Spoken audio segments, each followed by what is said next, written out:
Welcome back to your daily lesson here at Everyday English Treats. Today, we are looking at a very common phrase you will hear native speakers use constantly. It's a great one for your vocabulary box, a piece of cake. But what does it mean? Are we talking about baking? No. When an English speaker says, "that was a piece of cake," they're saying that a task or situation was very easy to complete. Simple, fast, and successful. You can use this idiom anywhere. For example, after finishing a presentation at work, you could say, "The meeting was easy. It was a piece of cake."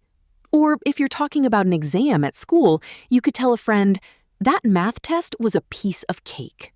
Simple and effective. Now it's your turn. Try to use piece of cake in the comments below. And don't forget to hit that subscribe button for your next everyday English treat. See ya!